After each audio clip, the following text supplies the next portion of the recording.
The race to replace Justin Trudeau as leader of the Liberal Party is in full swing, but the list of contenders keeps getting smaller.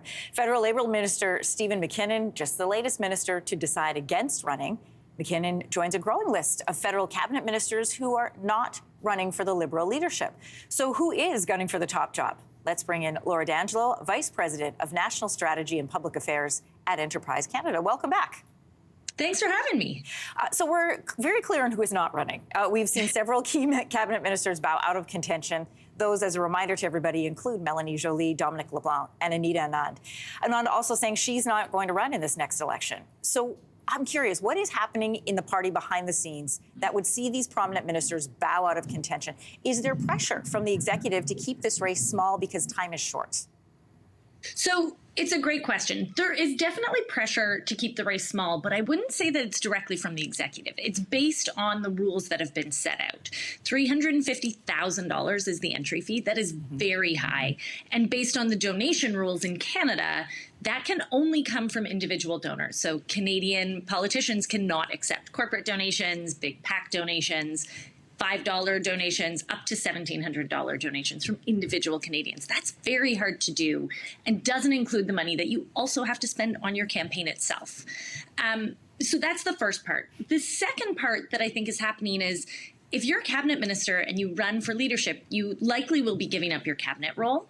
And the larger the field is, the harder it is to win. And so to take on this much work in this short of a period of time, you've got to be very confident. So Frank Baylis and Chandra Arya are in this race. We're hearing that Mark Carney and Christy Clark will be announcing their bid soon. How much support do these candidates have from within the party? That's a great question. It's a little tough to tell. The front runners right now are certainly Mark Carney, Christy Freeland, Christy Clark. I would say, followed closely behind by Minister Champagne, who may or may not run. He's still considering. Minister Karina Gould, and then Minister Jonathan Wilkinson as well, all of whom are still considering. We then have Chandra Arya and Frank Baylis. It's very clearly coalescing around the first three I mentioned. But the way the voting works, really anything can happen once you get into a leadership race. We have not mentioned yet former Deputy Prime Minister, former Finance Minister Christy Freeland. What are her plans? What are you hearing? My understanding is she's going to be announcing pretty soon. I would imagine, probably end of this week, maybe next week. She's certainly organizing. She has a very strong team behind her. And she has a very strong vision for what she wants the party and the country to look like. You are a strategist, so I'm going to ask you about some strategy here. This is a party that clearly needs to rebuild. Whoever wins this race will become the next prime minister for a short amount of time, shorter than usual anyway, we know that. So they'll head into a general election with this new leader. If they do not win, if the numbers are a really poor showing, is it possible that they run another leadership race and then do a full rebuild? This is almost a stopgap measure, really. It's absolutely possible. And it's certainly one of the things that I would say Liberals are weighing right now. There is a scenario that you've just laid out, Anne-Marie, where there's an election in May, the Liberals lose, it could be a very bad election, and there's another leadership race within a few months or another year, and the party has to rebuild. The other scenario here, and this is something that Liberals are deeply considering, is that they elect a leader knowing that this election may not be great, but the leader who's going to want to stay all the way through to the next election, depending on if it's a minority a few years from now to 4 years from now, and start that rebuilding work right from the get-go. There has been a growing number of calls from Liberals, past and present, to pull the party back to the centre. I want to play a clip for our viewers of former Prime Minister Jean Chrétien speaking with CTV's chief political correspondent, Vassy Kapelos.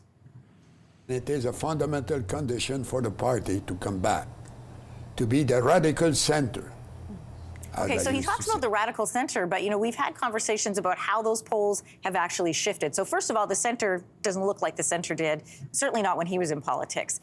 But out of all the contenders you and I have mentioned this morning, who do you see as being the one who can bring the party back to the centre, or at least away from the left? It's a great question. And to your point, Anne-Marie, the polling is pretty clear right now that spectrum has shifted. And centrism isn't a hard set of values or policies. It's generally what works for Canadians and what Canadians are willing to accept at a given moment. Right now, certainly what Liberals are hearing is that Freeland, Carney, and Clark will be a much a pretty strong shift to the center and maybe even the right of center. Someone like a Karina Gould or a Minister Wilkinson will likely sit a little bit to the left of center. But again, all that spectrum has moved to the left. And really, what Canadians want is something that works for them. Right now, you would assume that means some fiscal prudence based on polling. That's going to mean changes to things that Canadians have gotten used to over the last decade. Things like dental care, child care, pharmacare, those big social programs wouldn't fall into fiscal prudence. Conversely, it could mean a shift away from the left-leaning identity politics that has really defined the Liberals for the last decade. That also comes with changes. And so all of these candidates have to think about, when you try to appeal to everyone, sometimes you don't appeal to enough people. And so you do have to take a stand that isn't just trying to catch the masses. Laura D'Angelo, Vice President of National Strategy and Public Affairs at Enterprise Canada. Great to talk with you again on a Monday morning. Thanks so much. Thanks for having me. If you liked that video, make sure to subscribe to the Your Morning YouTube feed, where you can find all kinds of new content posted every weekday morning.